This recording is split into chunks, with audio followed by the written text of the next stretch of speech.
Friends, families, loved ones, welcome.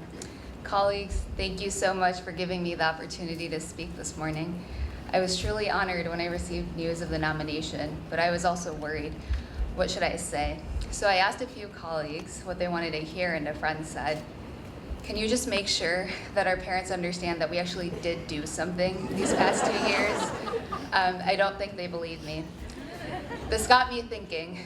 Parents, families, I promise you, we've done so much in the past 2 years that this school has taken a physical toll on our bodies. I, for one, used to have 20/10 vision. That's better than 20/20. Now I can barely read BART signs one car over. I've also stress lost about 20 pounds, and my posture is at an all-time low. But of course, it's not just me. I sent out a survey to my colleagues a few days ago, and I wanted to gather data on the havoc that the school has caused on us. 65% of those surveyed said they ruined their posture. 60% gained weight. 59% experienced aging, and 40% experienced vision loss. I also left a section where students could provide additional comments. One student was concerned that J School caused a general softening of her body, as if made of lumpy pudding. There was something else that kept coming up. Anxiety. Everyone felt very anxious these past 2 years. It makes sense. Our industry is in flux, so it makes sense that our graduate schools are a little bit anxious as well. But I don't think that we need to be anxious. I'm sure you've all heard a saying about a gazelle and a lion somewhere in Africa, and about every morning both wake up and they both have to start running, or one will die and the other will starve.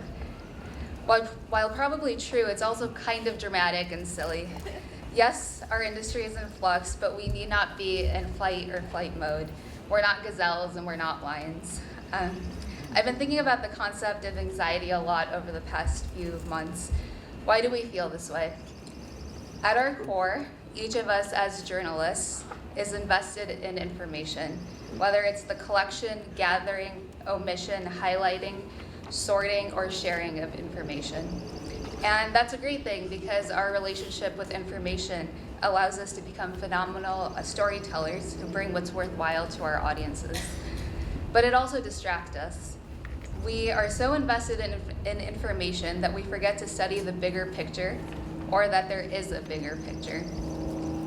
For the last 2 years, I've been trying to come up with an analogy or metaphor to get you all to begin thinking about the larger movements taking place in our industry.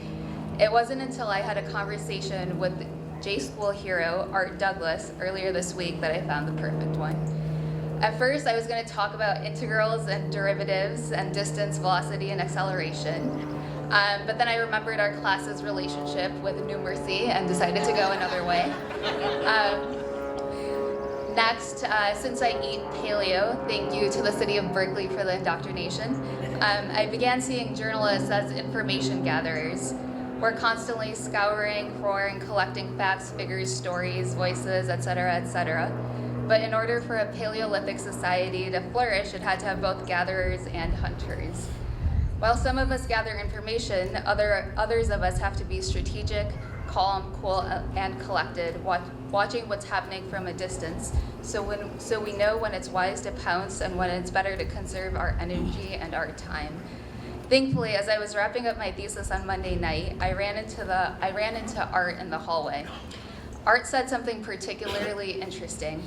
He said, "I think you need to remind your colleagues that you're not here to play checkers, you're here to play chess. In order to win, in order to survive, and in order to succeed, we need to be thinking not just about our next moves, but our next 10. At a time when the Wall Street Journal thinks it's a good idea to be on Snapchat, us Berkeley graduates need to be the ones in our newsrooms who ask our colleagues to slow down and hold back." Who in this room actually reads the Wall Street Journal regularly? Anyone? And how many of you are on Snapchat? How many of you are readers of the Wall Street Journal and are also on Snapchat? 2, maybe? That's what I thought. So We're in a weird moment. Newsrooms are diving from platform to platform in a mad rush because we're anxious about our future. But it's time to slow down when that anxiety means we're becoming rash and creating entire teams and investing hundreds of thousands of dollars we don't have to focus on trends that have yet to prove themselves. I've asked hundreds of high school students if they use Snapchat's Discover news feature, and I've only met a handful who do. What's scarier is that not only is our anxiety leading us to make rash decisions, our industry is also becoming a pawn to those who are actually playing chess. Journalists are a self-sacrificial, honest bunch, and we make the mistake of assuming that those in parallel industries are as well. This is not true. But let me remind you, our intentions fundamentally differ from those in different kinds of media. And it's silly for us to be upset with Facebook, Google, and Apple for not believing in the things that we believe in. They have different goals than we do, and that's okay. We simply need to be aware of their goals so that we can prepare an adequate response. We're only at the mercy of Facebook, Google, Apple, and the other giants if we allow ourselves to be. Here's a secret. Platforms want our content because we're good at building content that their audiences enjoy. They need us. Facebook could not survive without our stories, but it has convinced us that we cannot survive without its platform, and that's not true.